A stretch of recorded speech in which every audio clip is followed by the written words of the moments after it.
मैं और रिया एक 10 बाई 12 फुट के कमरे में रहते हैं। रात को जब कमरे में हल्की रोशनी होती है तो दीवारों का ये गुलाबी रंग मुझे अच्छा लगता है। हमारे पास एक ढोलक है, एक बिस्तर और कोने में भगवान जी की ये मूर्तियाँ।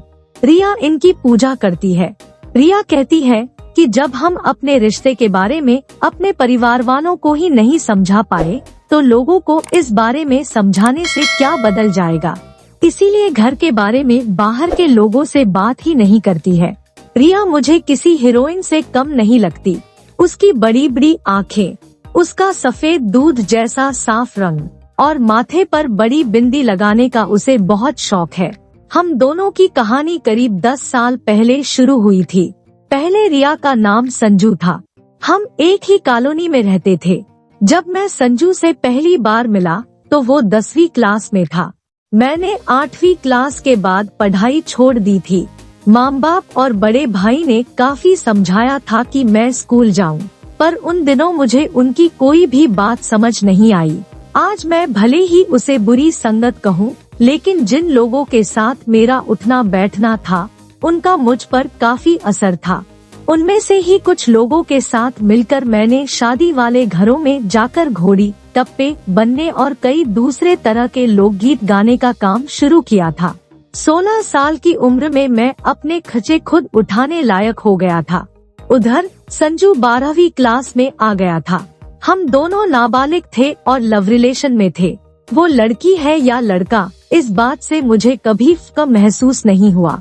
उसका खूबसूरत होना या लड़की जैसा दिखना मेरे लिए मायने नहीं रखता था, बल्कि जब मैं और संजू मिले थे तब वो लड़कों की तरह ही पैंट शर्ट पहनता था। किसी लड़की के साथ रिलेशन में होना कैसा होता है ये भी मुझे इसलिए पता है क्योंकि संजू से पहले मैं एक लड़की के साथ 2 साल तक रिलेशन में था।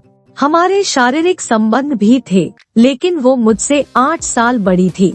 बाद में उसकी शादी हो गई, पर मुझे लगता है कि मैं किसी महिला से रिलेशन होने के मुकाबले अब ज्यादा खुश हूँ। लेकिन संजू के साथ होने का एहसास मुझे हमेशा ही अच्छा लगा। घर में मैं पति हूँ और वो पत्नी। ऐसा इसलिए है क्योंकि संजू की फीलिंग शुरुआत से ही लड़कियों वाली थी। उसे मेकअप करने का बहुत शौक है।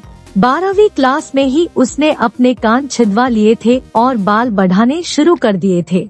यहाँ तक कोई समस्या नहीं थी, लेकिन जब संजू के घरवालों को पता लगा कि उनका बेटा लड़का नहीं है और वो मेरे साथ रिलेशन में है, तो उन्होंने रस्सी से बांधकर उसकी पिटाई की। और ऐसा सिर्फ एक बार नहीं हुआ। उन्होंने संजू को घर से निकाला तो नहीं, लेकिन उसे छत पर बने एक कमरे में रहने को कह दिया और वहाँ पानी और बिजली तक बंद कर दी। वो पढ़ाई कर सके इसके लिए तब मैंने एक बैटरी का इंतजाम किया था। मुझे लगता है कि उस वक्त जो तकलीफें थी उनसे हम साथ लड़े, जिस वजह से हमारा रिश्ता और मजबूत हुआ। मुझे खुशी है कि संजू मुझसे ज्यादा पढ़ लिख गया। मेरी माँ कहती थी कि पढ़ने लिखने से दुनिया बदल जाती है, पर संजू के लिए दुनिया नहीं बदली। किन्नरों को नौकरी नहीं देंगे, ऐसा कहकर कई लोगों ने संजू को काम पर रखने से मना कर दिया। इसी वजह से संजू ने किन्नरों के समूह में शामिल होने का फैसला किया था।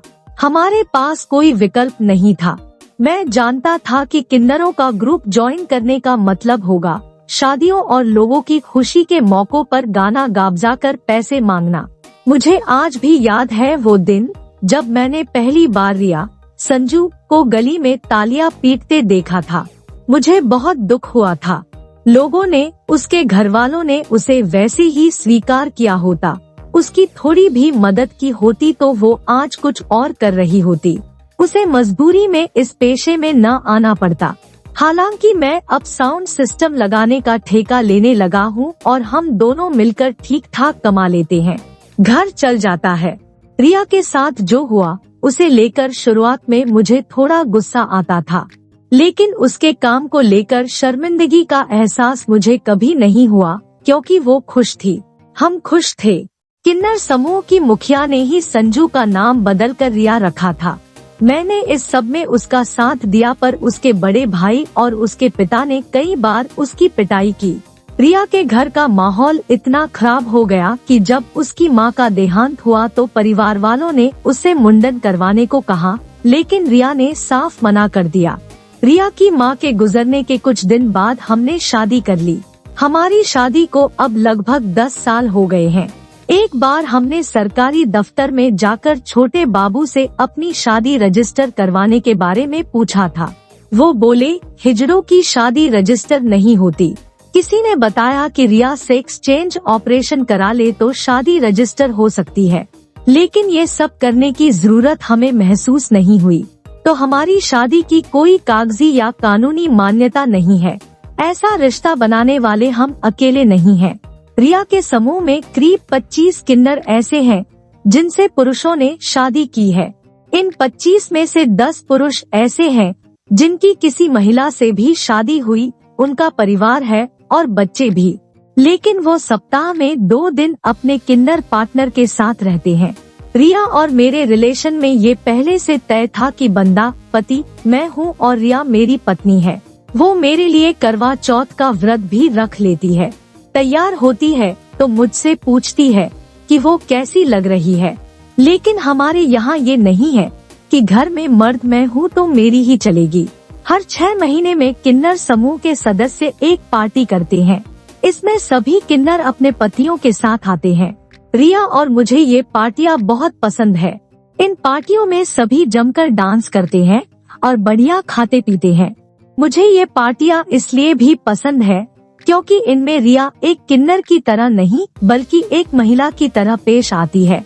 कई बार किन्नर लड़कों को भी छेड़ देते हैं, पर रिया इन पार्टियों में या कहीं घूमते वक्त ये ख्याल रखती है कि वो मेरे सामने तालियां न पीटे, गालियां न दे और किन्नरों के लहजे में लोगों से तेज आवाज में बात न करे। वो शायद मुझसे शर्माती है, ये मुझे अच्छा लगता है। वैसे रिया में लड़कों वाली ताकत भी है। घर पर जब मजाक में हम दोनों में हाथापाई हो जाती है तो उसे हरा पाना आसान नहीं होता। कई बार तो वो मुझे ही गिरा देती है। पहले मेरे बहुत दोस्त थे, लेकिन अब ज्यादातर पीछे छूट गए हैं क्योंकि वो मुझसे किन्नरों से दोस्ती करवाने के लिए कहते थे। उनका दिमाग सिर्फ सेक्स तक सीमित था। वो न तो किन्नरों को लेकर गंभीर थे और न ही मेरी सोच समझते थे। रिया के समूह की मुखिया मुझे अपने दामाद की तरह इज्जत देती है।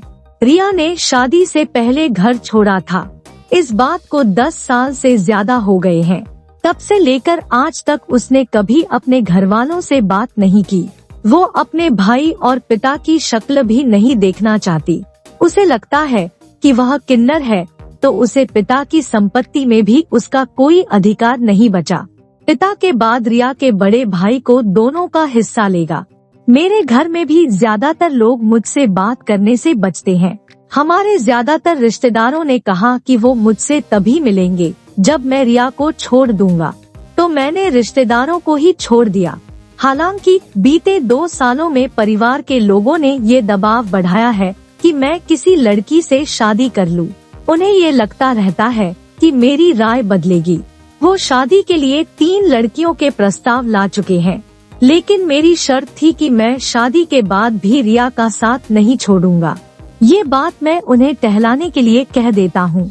वहीं शादी की बात भी होती है तो रिया का डर बढ़ने लगता है कि कहीं मैं उसे छोड़कर न चला जाऊं। इसी डर में वो मुझे फेसबुक और व्हाट्सएप इस्तेमाल करने से रोकती है ताकि किसी और लड़की के चक्कर में न पड़ जाऊं। मैं इस बात पर बड़ा हंसता हूँ। मेरी माँ अपने अंतिम दिनों में कहा करती थी, बेटा मत पड़ इन चक्करों में, जवानी के साथ सब चला जाएगा। घर महिला से ही चलता है, तू सबसे छोटा है, मेरे मरने के बाद तुझे कोई नहीं पूछेगा। अब उसकी बात सही लगने लगी है। हालांकि उस वक्त मैंने उन्हें कहा था, माँ ये दिल की लगी है, नहीं छूट रही। माँ के जाने के बाद घर में किसी ने मुझसे सीधे मुंह बात नहीं की। वो ये कहकर मुझे डराते जरूर है कि जैसे जैसे बुढ़ापा आएगा जीवन मुश्किल होता जाएगा। मैं प्यार करता हूँ रिया से, सच्चा प्यार। मैं इसके साथ ही पूरी लाइफ बिता दूंगा। मुझे इससे मतलब नहीं है कि ये लड़का है, लड़की है या किन्नर। मेरा इससे दिल मिलता है, बस यही है। मेरी बस 2 ख्वाहिशें हैं, एक, इस कमरे से थोड़ा बड़ा घर खरीदना है जहां हम तरीके से रह सके। और दूसरा, एक बच्चे को गोद लेकर उसकी शादी करनी है। मैं अपनी शादी में कुछ खर्च नहीं कर पाया, बारात भी नहीं देखी और दावत भी नहीं कर पाया था। हालांकि रिया किसी बच्चे को गोद लेने के ख्याल से डरती है। उसे लगता है कि किसी बच्चे को अपने जीवन में लाना आसान